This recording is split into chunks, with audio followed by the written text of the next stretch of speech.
Working with survivors of severe trauma involves hearing and being with stories of intense fear, shock, and horror. A client's trauma experience might be conveyed in words, but it also becomes present in sessions in ways without words. And the task of both working with these images in the service of the client's recovery and protecting ourselves from psychological injury is a complex one that involves several processes. Two of the fundamentals are boundaries and self-care, the themes of our clinical evening. I use myself in this work. Who I am encompasses how I understand and communicate. I put energy into reflecting on my work and how it impacts on me.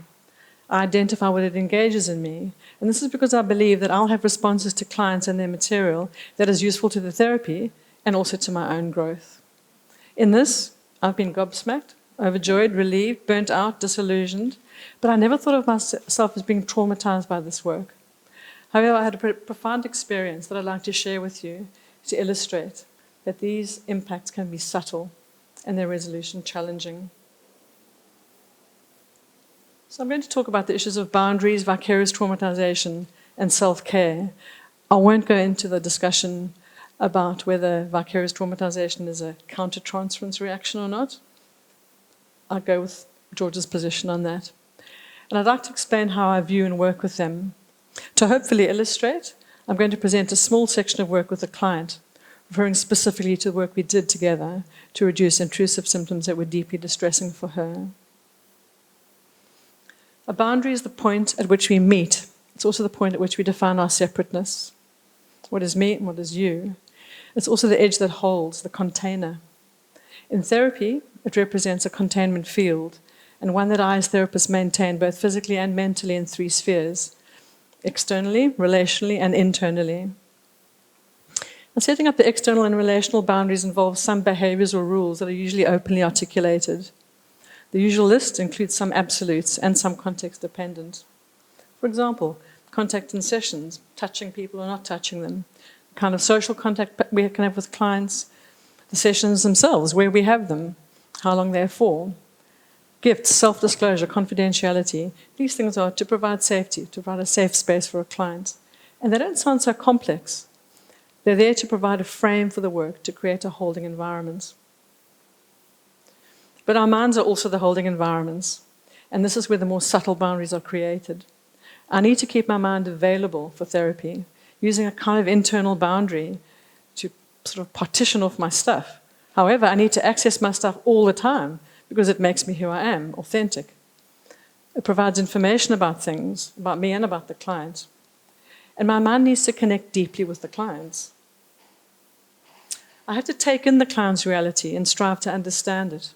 My empathy, according to heaps of research, is one of my greatest tools. Empathic attunement with a client and their distress involves being with and being separate. As communication from the client enters my awareness, it resonates or connects with what I already know from my experience. And this experience might be in my awareness, so like really accessible memory, piece of knowledge, but it might be outside of conscious awareness. And the resonance occurs at a non-conscious level. So I might be left with a felt sense of something. And this is happening at a private level, inside me, part of me. I've got to be empathically open to it, and I am necessarily changed by it. McCann and Coletti also talk about understanding as a dance, that I approach what I want to understand with an open attitude. I need to move with the client toward the dangerous material of memory, and then away when it's too threatening. I must be sure that my movements towards and away are done in the service of the client. And that requires exquisite clinical judgment and a fine attunement to many layers, most significantly to my countertransference. Following McCann, Perlman, and so on writing in the 90s, many authors now talk about countertransference in more universal terms. So not just reflecting a resonance between a therapist and the client's material. And this conceptualization paved the way for the now widely accepted notion that we as therapists can be traumatized in the course of doing trauma work, so that the images and the details presented by a client become traumatic for us when we're exposed to them. And so vicarious traumatization became a way of thinking about therapist responses, not replacing the conventional notions, but acknowledging the power of trauma. And their research showed from early on that the greatest risk for developing VT is having experienced trauma ourselves. So it doesn't make it our fault, but it does mean that if we've experienced personal trauma, we should be much more careful with ourselves, more aware of when things affect us, more ready to act by seeking support. We always walk the tightrope between intense empathic connection and kind of emotional separation. And we're all familiar with previous talks about countertransference and the rescue triangle and so on, with the enmeshment, disengagement continuum. I think it was one of Carpen's things. So if the boundary is too solid, it might prevent me coming close enough to the client, close enough to their inner experience. But if the boundary between the therapist and the patient becomes too permeable and the countertransference reactions are not monitored, vicarious traumatization may result, and the therapist may experience intrusive thoughts, trauma-related imagery, and re-experiencing phenomena. The primary experience of VT is internal, and the impacts aren't always negative, but it's a transformation of our inner experience affecting a range of areas: our sense of meaning and worldview, our identity, our interpersonal relationships, and our sensory memory. As McCann and Coletti say, they speak of us as therapists experiencing specific trauma-embedded images and recollections that have been conveyed by the traumatized patient. So, to protect ourselves, to prevent VT, and ensure we are optimally available to our clients, we attend supervision and we engage in self-care. To plan self-care, and it needs planning apparently, we do an audit, we work out what's on, our trauma load, what's been working for us. Usually we have to adjust our time, our management of our time, and we might plan changes in our personal, professional, and organizational realms. And this usually involves new behaviors. So this is what a personal self-care plan might look like. And most of the standard activities in that facilitate some nervous system regulation at some level. And they do indeed include treating ourselves, maybe a massage here, a hot bath, a chocolate treat. But good self-care is not a hot bath and chocolate. It's a commitment to ourselves that addresses as directly as possible the issues and dynamics that create discomfort and imbalance. Not everything that makes us feel good is self-care. And not everything that is good self-care feels good. Self-care is hard. Caring for the self as opposed to the other, for which we train hard and get paid, is often only done in response to burnout or some other impact of the way that we care. And too few therapists are trained in a tradition that required us to be in our own therapy as part of our training. So when the time comes to practice self-care, we turn to the self-care plan rather than to the care of the self. And laid out like a list of New Year's resolutions, the self-care plan of the trauma therapist is doomed to fail, unless it takes into account the ways that coming near trauma changes us, the way it brings us closer to the vulnerabilities at the core of every human around trust, safety, integrity, shame, and horror. I believe that the only way self-care happens is relationally, in supervision or in therapy. A few words about supervision, clinical supervision. In the way it's set up, we need to feel held and have the containment that we offer clients modeled in that relationship. It's a space for reflection and for support so that we can sustain empathy. So we spend time reflecting on how we think about the work and how we are in the work. We aim, I guess, I hope, to change those things that inhibit us accurately thinking about and engaging with the client. And some of those things that inhibit in that way are very confronting to think about. And they might include feelings aroused, from the more obvious and acceptable like horror, to the forbidden like sadistic impulses or thrill. These feelings can interrupt a connection and can damage rapport severely, particularly when we focus on and try to defend against our own feelings. Supervision is also a space to establish the boundary between myself and the client's self, where we identify where our private demons and fears have awoken or been evoked. In my work with the clients I'm going to present soon, this was a clear point with hindsight, and the thinking that too readily normalizes responses nearly prevented me reflecting very deeply in therapy about my own response. So the client's given me permission to talk about our work together. I've gone to some lengths to disguise her identity. So I'm presenting her as Branka, age 63, from the former Yugoslavia. She was referred in 2010, just over a year after her arrival, for ongoing dysphoria reported to her GP, who was concerned about depression. This slide is a slight adaptation of Start's model for formulating a client's experience and presentation, and I'm just going to use it as a way of conveying the basic information about the client and those events and dynamics that kind of contribute to her current presentation and inform the work we do together. So a significant history from a war, migration and resettlement point of view. Branka was a Serb woman, married to a man of Bosnian ethnicity. Their marriage was a good one, although he could be violent, but never towards her. She thought of him as a little wolf cub who needed to be mothered. They were engaged members of their local community and had close relationships with neighbours, most of whom were Serb. Poverty following World War II had meant that both had been forced to work around the home in subsistence labour. However, their children had both gone to school, followed by study at a technical college nearby, and both later studied engineering. War started in her area in 1995. There was no open fighting, but they noted the increasing presence of Serb soldiers with their accompanying sense of danger and mistrust. There was tension with some neighbours, and they knew that they would be targeted as a mixed marriage, but they felt too old to move. They encouraged their children to go to Germany, though, in 1996, as soon as that avenue became possible. Branka was 50 when her husband of over 30 years was killed, presumably by someone they knew. Her children both married and were granted refugee status in Australia, applying from Germany, and were both fairly well settled when Branka arrived in Sydney in 2008. Her practical settlement was uneventful, and she felt welcomed into the broader former Yugoslav community. As a woman in her 60s, Branka is unlikely to be employed, and due to normal age-related cognitive changes, might find it harder to learn English. She lives with her daughter and her family. Her daily life was that of an involved grandmother, speaking Serbian to her grandchildren and helping with daily tasks.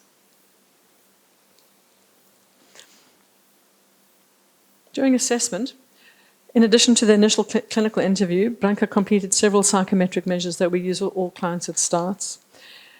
Hopkins and the DAS both showed she had significant features of anxiety and depression, particularly poor sleep, recurrent troubling thoughts, spells of anxiety, and little motivation.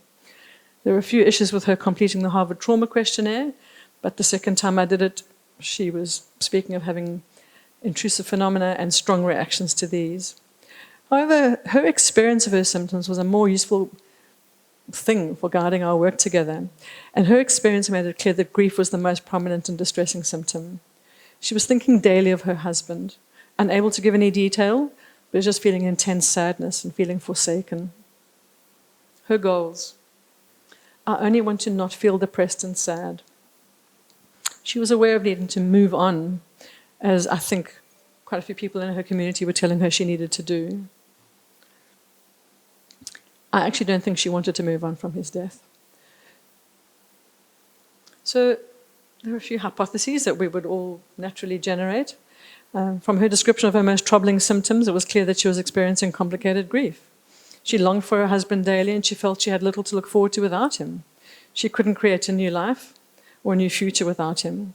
She sometimes spoke as if confused about his death, as though she hadn't accepted its truth. She had no photos in the house, couldn't generate images of him to reflect on. So the treatment plan is driven by our hypotheses and the client's goals. And all of these hypotheses that I made up for myself could have been true.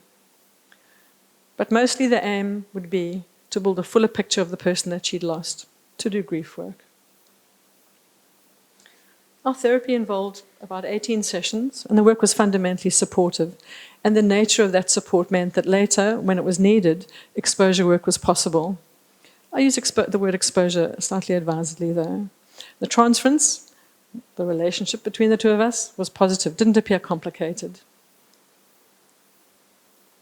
Branka told me some lovely stories about her husband, but she couldn't visualize him, which I did ask her to do, in relation to simple things like making coffee. After about 8 sessions focusing on their relationship and on the grief, she was a lot less depressed, but a lot more afraid and edgy. When I noted this, she said she was anticipating something horrible. She had a sense of foreboding, something horrible around the corner, she said. And a feeling of dread pervaded our sessions too. We couldn't go forward with that level of dread, really. So I recall asking her to visualize a corner with the aim of having her take charge of the forward motion, at least in terms of her internal state. I just wanted her to approach the corner, not particularly look around it. But the image was there, waiting around the corner, and she described to me the day she found her murdered husband. I felt enormous sadness at the way she described it, the details she mentioned and those she didn't mention. It had been a misty morning and he'd gone to the garden for a cigarette. When he didn't return, she thought he'd gone straight to the neighbours for a coffee. She wasn't worried. She decided then to go to the neighbours a bit later with some food to share lunch. On her way back home, he wasn't there either, and she still wasn't worried. On her way home, she went into the backyard to check if he was there. She couldn't see him anywhere. The mist was still heavy. She went to the well, which was a dry well, to line up the cabbages that she'd picked at the neighbours. And as she walked around the well, she saw her husband's hand and arm. And she froze in the narrative, just as she'd frozen then. And I asked if she'd felt back in the moment, and she did. I asked her to stay there gently and quietly, and then to walk forwards when she felt ready. She really struggled with this. We returned to it in the next session, slowly walking towards him. When it remained difficult, I decided to change my position, with the intention of helping to recreate an internal scene, this time with the sense of being accompanied. I asked her to have me there in the image, and once she could feel me there, to indicate that. I was aware of holding my breath. She barely breathed. I made a conscious effort to breathe and instructed her to breathe in and to look around within the image for me. I reinforced that it was safe within the image, which was a combination of what she actually saw and her response to it. That night, I saw her husband's hand. I felt terribly sad. It seemed incredibly lonely and disembodied. And at various times over the following week, the image would drift across my mind's eyes, misty and unclear. I don't feel particularly distressed. I feel a little bit nauseous. I'm just very aware of having this intrusive image. I obviously decided not to share with her the whole of my experience. It was my response to her material, and I needed to manage it. However, it was a shared experience, and this is what she noted. Because I was alone that day, I never believed it. But now you also saw that he is dead. You saw how they killed him. And this put me in mind of van der Kolk's early thinking about attachment and recovery. Referring to something that van der Kolk was writing in about 87, Roth and Batson say, people are able to survive trauma or re-experiencing of traumatic memories when they are bonded to another in some way, even when the help is symbolic. Reflecting deeply on my response and supervision led me to sharing with her some of the sadness that was evoked by the image, and she cried heavily when I did this, suddenly in touch with how lonely his body had been. We continued to work on her image of her husband as the body she saw and as the man she had married, giving both a more whole picture. She reported a reduction in intrusions over the next week and an improvement in energy levels. And over the next few weeks, she continued to feel more herself. Most wonderfully, she said, she could talk about her husband from internal mental images that were clean, she called clean. We worked together for a few more months and decided to end our work together, and I realized it would be me who'd be carrying on the work. I had a great self-care plan at the time, I always do, and the treats and the new habits that I record on the plan made me feel a little better. And that normalizing, that's VT, with the ensuing sort of psychoeducation, didn't really hit the spot. In supervision, rather than normalize my VT, supervision became a space to demarcate, to identify what was mine to manage. And a colleague who I'd paired up with in our EMDR training helped me remove the intrusion. One session of EMDR, but I still needed to work out why I was vulnerable to that image and to explore the sadness it evoked in me. And I needed my own therapy for that. I also engaged in a creative writing process that led me to spending time at the beach, reflecting on the remains of people washed up on the shore in Thailand after the tsunami and how their bones carry sadness for me. And these processes took me to a very important place, one that I'd needed to revisit, but I'd neglected to. It wasn't a huge trauma, but just a very human pain. Countertransference reactions are regarded in both trauma and psychodynamic models as useful sources of information, most obviously about myself. What is it in me that's being moved in this way? But how did it come to be? I didn't transgress any of those concrete boundaries between myself and Branka. But the boundaries between self and other are much more complex. I keep the boundaries inside my psyche in the way I let myself think about clients. I have a choice about the journeys my thoughts take. And something had happened to remove that choice. So did I cross the boundary when I asked Branka to take me to the scene of her greatest pain and horror? I'm still not sure if I did. I just felt it was useful to see it as a sort of symbolically being brought into her experience. I did heal with far greater awareness of my own vulnerabilities and a more fine-tuned sense of my own responses. I know the feeling of that space where I need to really pay particular attention to a shift, an internal shift, while I'm with a client. I do wonder, though, has my self been changed by this work? Now, short of the parallel existence of a Deb who practices horticulture or architecture or something, I can't actually know the answer to that. I can only reflect on the impacts that I'm aware of. And in this case, I needed to be aware of a very specific personal pain of my own. So what do I think of self-care?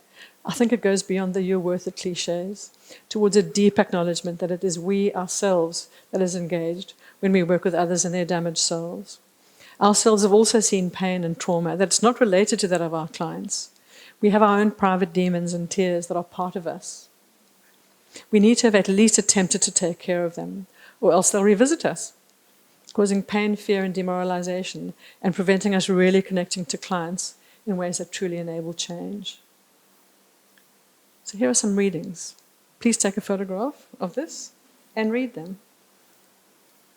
Thank you very much.